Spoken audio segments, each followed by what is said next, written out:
ፕሬዝዳንት እስማኤል ኦመር ጌሌ፣ የጅቡቲ ሪፐብሊክ ፕሬዝዳንት ክቡር ፕሬዝዳንት ሐሰን ሼክ፣ የሶማሌ ፌደራል ሪፐብሊክ ፕሬዝዳንት የተከበሩ አቶ አደን ፋራህ፣ የተከበሩ አቶ ሙስጠፌ ዑመር፣ የተከበረ ወንድማችን ኑረዲን ሀጅ ኬንያን ወክሎ መካከላችን የሚገኝ፣ የተከበሩ ኡጋዛችን ወጣቱ ኡጋዛችን፣ እንዲሁም በዚህ አካባቢ ያላችሁ የሀገር ሽማግሌዎች፣ ወጣቶች፣ የቻይና ሪፐብሊክ አምባሳደር እና የኩባንያው የሥራ ኃላፊዎች፣ ክቡራትና ክቡራን እንኳን በደህና መጣችሁ፣ እንኳን ደስ ያላችሁ።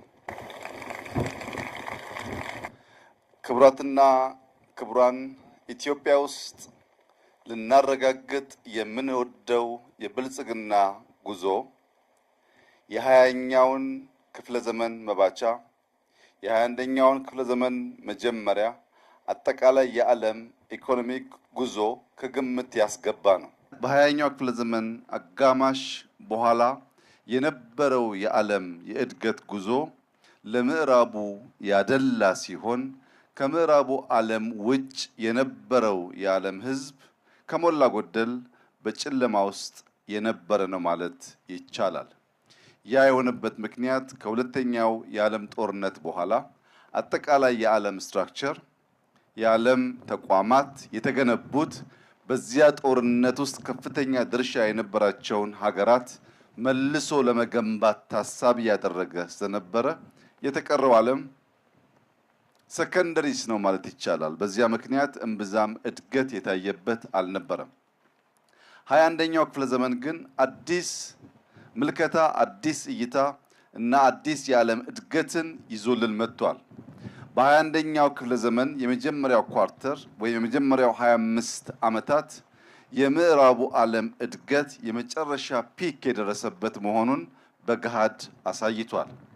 ሁለተኛው ኳርተር የኤዥያ አገራት ወደ ከፍተኛ የእድገት ማማ የሚደርሱበት ጊዜ እንደሆነ ያመለክታል።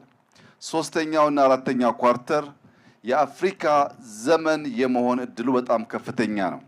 ይህም የሆነበት ዋናው ምክንያት ከ25 ዓመት በኋላ በዓለም ላይ ካሉ 4 ሰዎች አንዱ አፍሪካዊ ከመሆኑም ባሻገር በአፍሪካ ውስጥ ያለው ወጣት ጄኔሬሽን አሁን ያለውን የቨርቹዋል ዓለም በትክክል አንብቦ መጠቀም ከቻለ ለመስራት፣ ለመፍጠር፣ ለመስፋት እድል ያለው ወጣት ኃይል የሚኖረው በአፍሪካ ነው። በዚህ ምክንያት በሁለተኛው ኳርተር የ21ኛው ክፍለ ዘመን ጥሩ ዝግጅት ያደረጉ ፋውንዴሽን የጣሉ የአፍሪካ ሀገራት በሶስተኛውና በአራተኛው ኳርተር በዓለም ከፍተኛ እድገት ካላቸው ሀገራት ተርታ የመቀላቀል እድላቸው በእጅጉ የሰፋ ነው። ይህ እድል በልጆቻችን መታየት እንዲችል የእድገት ፋውንዴሽንስ ለይተን እነዚያ ላይ ማተኮር ይገባናል። አንደኛው በህፃናት ላይ ያተኮረ ትምህርት ነው። በህፃናት ላይ ያተኮረ ትምህርት እነሱን ለነገ ስለሚያዘጋጅ። ሁለተኛው ኢንፍራስትራክቸር ነው። ኢንፍራስትራክቸር ሲባል መንገድ፣ ቴሌኮሙኒኬሽን፣ መብራት ያካትታል። በተለይ የመብራት እድገት በ20ኛው ክፍለ ዘመን አጋማሽ በኋላ እድገት ያረጋገጡ ሀገራት ምንም እንኳን ኢኮኖሚክ እድገት ያረጋገጡ ቢሆንም በነበረው የኢነርጂ አመራረት ችግር ምክንያት በተፈጥሮና በዓለም ላይ ጥቁር ጠባሳ የጣለ እድገት ነበር። በአንድ በኩል የዓለምን ኢንቫይሮንመንት የጎዳ፣ በሌላ በኩል ደግሞ እድገት ያረጋገጠ ጉዞ ነበር። እኛ በ21ኛው ክፍለ ዘመን አጋማሽና ከዚያ በኋላ ኢትዮጵያ ውስጥ፣ አፍሪካ ውስጥ እድገት እንዲመጣ የምናስበው ተፈጥሮን በሚጎዳ መልክ ሳይሆን ከተፈጥሮ ጋር በስምምነት ተፈጥሮን ሳንነካ የሚረጋገጥ እድገት ለማምጣት ነው።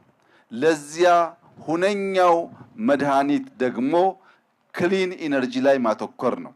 ኢትዮጵያ በድፍን አፍሪካ እንደሚታወቀው ካላት የኢነርጂ ሶርሶች ከሞላ ጎደል ከክሊን ኢነርጂ የሚመረቱ ናቸው።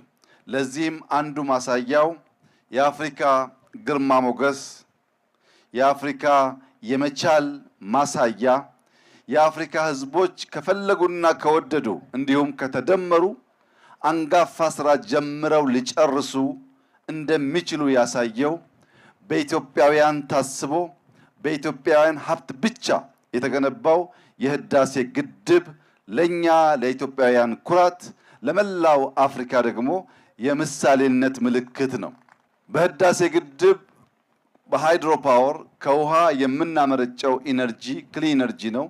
ቅድም እንደተገለጸው በርካታ ቦታ ከዊንድ በውስን ቦታ በጂኦተርማል ሌላም ግድቦች እየገነባን ስለሆነ ኢትዮጵያ የሚቀጥለውን የአፍሪካን ዘመን እድገት ለማረጋገጥ የሚጣለው መሰረት ከሞላ ጎደል በክሊን ኢነርጂ ላይ ያተኮረ መሆን አለበት ብላ ታምናለች።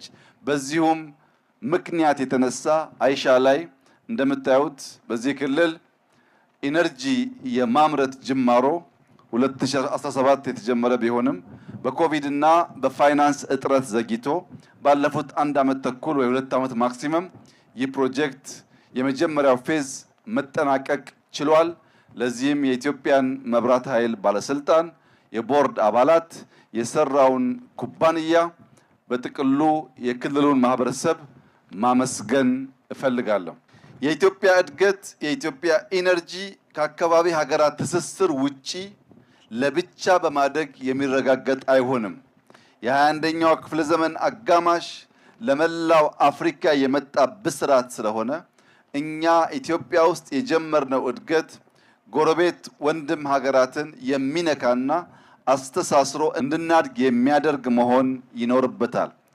የኤሌክትሪክ ኮኔክሽን በእኛና በጅቡቲ መካከል፣ የንጹህ ውሃ ኮኔክሽን በእኛና በጅቡቲ መካከል፣ በክፍያ የሚደረግ የቶል ሮድ መንገድ በእኛና በጅቡቲ መካከል በከፍተኛ ደረጃ እየተስፋፋ ይገኛል። ሁላችሁም እንደምታውቁት ጅቡቲ በእጅጉ ለልባችን ለኪሳችን የቀረበ ሀገር በመሆኑ አብዛኛው ኢንቨስትመንት ከጅቡቲ ጋር የተሳሰረ ነው።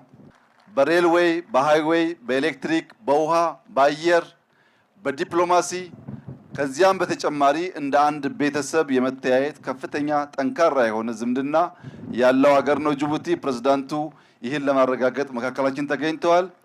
እሳቸውንም እጅግ አድርገን እናመሰግናለን። ከሱዳን፣ ከኬንያ፣ ከታንዛኒያ ጋር እነዚህን ነገሮች የምንጋራ ሲሆን በቅርቡ ከሶማሊያ እና ሳውት ሱዳን ጋር በመንገድና በመብራት ለመተሳሰር ጥረት ተጀምሯል። ይህ ጥረት እንዲሳካ በኢትዮጵያ በኩልም በሶማሌ በኩልም እንዲሁም በሳውት ሱዳን በኩል በከፍተኛ ቅንጅት የሚሰራ ይሆናል። ምክንያቱም ኢትዮጵያ ያላት የተፈጥሮ ጸጋ ከጎረቤት ሀገራት ጋር ተካፍላ የምትበላ ከሆነ ጎረቤቶቿም እንደዚሁ ያላቸውን ጸጋ ከኛ ጋር የሚካፈሉ ከሆነ ምስራቅ አፍሪካ የሚለምን ሳይሆን የሚረዳ፣ የሚበደር ሳይሆን የሚያበድር፣ ከሌሎች የሚጠብቅ ሳይሆን የሚጠበቅበት ከባቢ የመሆን እድሉ በጣም ሰፊ ነው። እጅግ ሀብታም፣ ትልቅ ፖፑሌሽን፣ ትልቅ ገበያ፣ በወጣት የተሞላ ትውልድ ያለበት ከባቢ ስለሆነ በትብብር አብሮ የመስራትን፣ ከልማት የመቋደስን፣ በጋራ የማደግን፣ አንዱ ከሌላው የመማርን ልምምድ እያሳደግን ከሄድን ምንም ጥርጥር የሌለው የ21ኛው አጋማሽ የአፍሪካ ዘመን ይሆናል። ያ የአፍሪካ ዘመን ማሳያ ፈርቀዳጅ ምሳሌዋ ደግሞ ኢትዮጵያ ትሆናለች። ይህን ለማረጋገጥ ዘርፈ ብዙ የልማት ስራዎች በኢትዮጵያ ውስጥ እየተከናወኑ ይገኛሉ። በከተማ ልማት ቅድም በጅጅጋ እንዳየነው በድሬዳዋ፣ በሐረር፣ በባህር ዳር፣ በጎንደር፣ በደሴ፣ በጅማ፣ በሐዋሳ፣ በአርባ ምንጭ፣ በአዳማ፣ በቢሾፍቱ፣ በነቀምት፣ በሮቤ በብዙ ከተሞች ከተማ ሞደርናይዝ እያደረግን ነው። የዚያ ዋነኛው ምክንያት የእድገት ማሳያው አንዱ አርባናይዜሽን እና ማህበረሰብን ከገጠር ወደ ከተማ ማስገባት ስለሆነ ዜጎቻችንን ከተሜ ለማድረግ ባለን መሻት ከተሞቻችንን ማዘመን፣ ስታንዳርዳቸውን ማስተካከል ቅድሚያ የተሰጠው ስራ ነው። ከከተሞች በተጨማሪ በግብርናው ዘርፍ በዚህ ዓመት 1.3 ቢሊዮን ኩንታል ምርት ለማምረት አቅደን ባለፉት 6 ወራት 999 ሚሊዮን ኩንታል ወይም 78% ከዓመቱ እቅድ በ6 ወር ብቻ ማሳካት ተችሏል። በግብርናው፣ በከተማው፣ በማይኒንግ፣ በኢንዱስትሪ፣ በቱሪዝም ከምናመጣቸው ውጤቶች በተጨማሪ በዋና ዋና ሴክተር በምናደርገው ኢንቨስትመንት ኢንፍራስትራክቸር እንገነባለን። ከነዚህ ውስጥ አንዱ የክሊን ኢነርጂ ነው። ዛሬ በአይሻ ያስመረቅነውን በቅርቡ በሌሎች አካባቢዎች እንዲሁ እያስመረቅን እንቀጥላለን። እንዲሁም የኮይሻ ፕሮጀክት ከአንድ ዓመት ተኩል በኋላ የሚጠናቀቅ ይሆናል። እነዚህ ሁሉ የክሊን ኢነርጂ ኢንቨስትመንት በዓለም ደረጃ ለኢትዮጵያ እውቅና ያሰጠ በመሆኑ ኮፕ 32 ወደ ኢትዮጵያ መጥቶ በኢትዮጵያ ምድር እንዲዘጋጅ የተወሰነበት ዋነኛው ምክንያት ኢትዮጵያ በግሪን ሌጋሲ ሪቨሮቿን በማጽዳት በክሊን ኢነርጂ አጠቃላይ ኢንቫይሮንመንት ላይ በምትከተለው ፖሊሲና ባስገኘችው ውጤት ዓለም ስራዋን ሬኮግናይዝ ለማድረግ ዓለም ስራዋን ለማበረታታት ኮፕ ወደ ኢትዮጵያ እንዲመጣ ወስኗል። ይህን ውሳኔ አድንቀን አክብረን የተቀበልን ሲሆን ከአፍሪካ ወንድሞቻችን ጋር በመሆን በዓለም ላይ ለረጅም ጊዜ ከሚጠቀሱ የኮፕ ሰሚቶች አንዱ የሆነውን ሰሚት በ2027 በኢትዮጵያ ኢትዮጵያውያንን በሚያኮራ አፍሪካውያንን በሚያኮራ በተለይ ጅቡቲን፣ ሶማሊያን፣ ኬንያን፣ ሳውት ሱዳንን በሚያኮራ መንገድ የምናዘጋጅ መሆኑን ያከበሩንን በማያሳፍር መንገድ የምንፈጽም መሆኑን እያረጋገጥኩ እንደዚህ ያለው ድል እንዲበረታ እንደዚህ ያለው ውጤት እንዲጠናከር በድል እርካታ ሳይፈጠር በትጋት በትብብር አብረን እንድንሰራ አደራላችሁ ፈልጋለሁ። ጥሩ ጅማሮ ነው ያለው። በርትተን ውጤት እንድናስገኝ በርትተን ሀገራችንን የብልጽግና ማማ ላይ እንድናስቀምጥ በርትተን አፍሪካን በአድዋ ነጻነት ለብዙዎች አርያ እንደሆነው ለብልጽግናም ዳግም አርያ ለመሆን የበኩላችንን ሚና እንድንወጣ በታላቅ ትህትና እጠይቃለሁ። በዚህ ስራ የተሳተፋችሁ በሙሉ ከፍ ያለ ምስጋናዬን እያቀረብኩ ክቡር እስማኤል ኦመር ጌሌ የጅቡቲ ፕሬዝዳንት፣ የሁላችን አባት ወንድማችን ሐሰን ሼክ ከኛ ጋር ተገኝታችሁ የዚህ ደስታ ተካፋይ በመሆናችሁ ያለኝን ምስጋና እየገለጽኩ ይህ ፕሮጀክት የጋራ ፕሮጀክት ነው። ማስመረቅ ብቻ ሳይሆን ከኢነርጂውም በጋራ የምንጠቀም መሆኑን ልገልጽ እፈልጋለሁ። እጅግ አድርጌ አመሰግናለሁ።